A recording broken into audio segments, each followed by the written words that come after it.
भाजपा के मध्य प्रदेश के मुख्यमंत्री मोहन यादव ने बिहार पहुंचकर यादव वोट बैंक को साधने की कोशिश की है। कृष्ण चेतना विचार मंच द्वारा आयोजित कार्यक्रम को संबोधित करते हुए मोहन यादव ने भगवान कृष्ण का और गीता का खुलकर बखान किया। उन्होंने कहा कि जो भगवान कृष्ण को नहीं जानते, जो गीता को नहीं मानते, उन्हें जीवन का असली ज्ञान नहीं मिल सकता। मोहन यादव ने कहा कि भगवान कृष्ण अत्याचार के खिलाफ खड़े हुए और समाज में समरसता लाने में उन्होंने अपनी भूमिका अदा की। मोहन यादव यहाँ नहीं रुके। उन्होंने कहा कि यादव समुदाय पशुपालन से अपना जीवन यापन करते रहे हैं, लेकिन जब भी अन्य की बात हुई है तो वह समुदाय समाज के सच्चाई के साथ खड़ा हुआ है और इसी का उदाहरण भगवान श्री कृष्ण है। इस तरह उन्होंने यादव वोट बैंक पर नजर रखते हुए सादे हुए अंदाज में बोलते हुए नजर आए।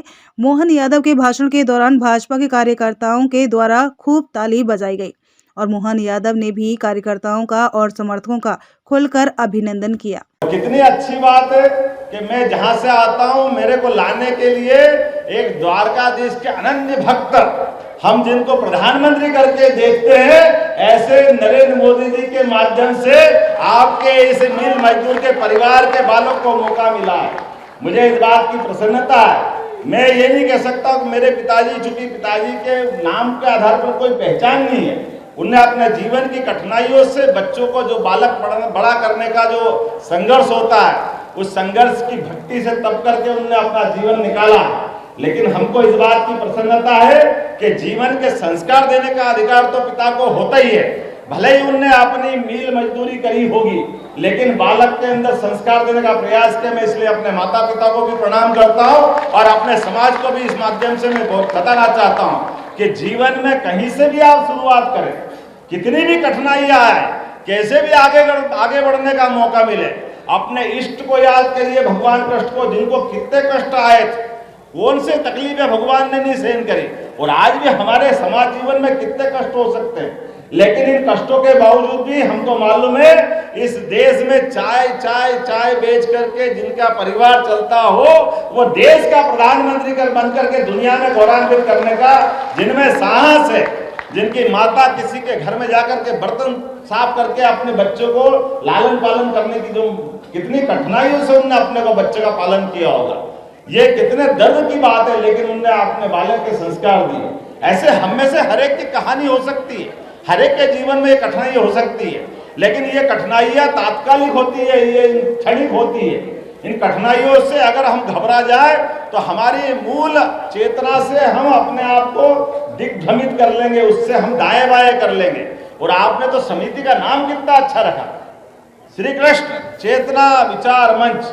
कृष्ण भगवान का नाम का अगर दूसरे अर्थों में भी अर्थ निकालो, जिनको कृष्णा करके कहते हैं, तो कृष्णा किसको कहते हैं? जिसको किसी बात की तृष्णा नहीं, वो है कृष्णा। जिसको अपने जीवन में वही तृष्णा नहीं, वो सच्चे अर्थों में कृष्णा है। हमारे जीवन में कई ये शब्दों के अर्थ तो पकड़ो। चेतना बोलते ही अपने रोम रोम में रोमांचित आ जाए, अपने रोम रोम में उत्साह, उमंग और ऊर्जा का भंडार निकल पड़े, तो चेतना कहते हैं। और आपने तो पूरा नाम ही उसके माथे रख लिया, श्री कृष्ण चेतना विचार मंच।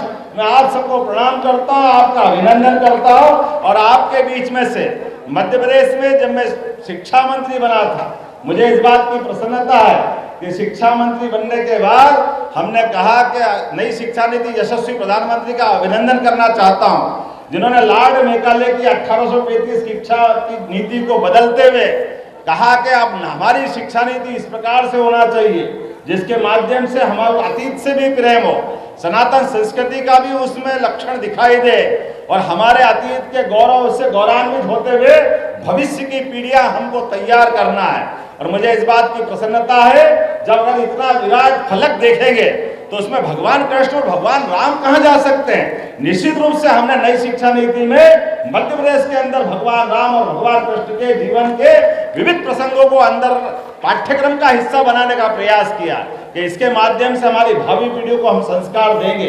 तो आज के इस अवसर पर आप सबने प्रेम से, सम्मान से मुझे ये स्नेह जो दिया है, मैं जीवन भर नहीं भूल सकूंगा। आप सबको प्रणाम करता हूँ, अभिनंदन करता हूँ।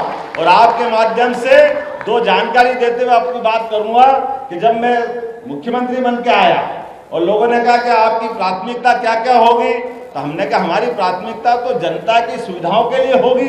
हर आदमी के जीवन में बदलाव लाए, भौतिक सुख सुविधा दे, बाकी व्यवस्था करे। लेकिन एक और प्राथमिकता भी है।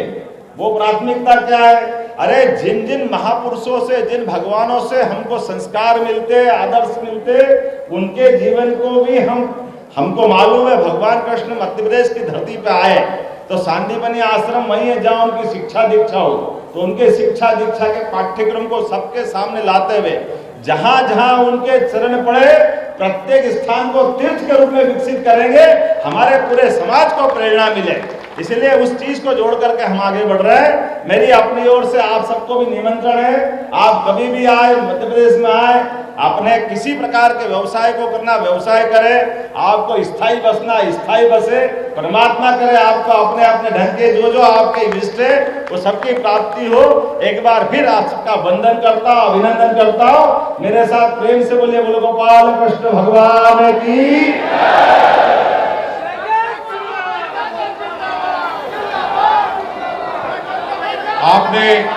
आपने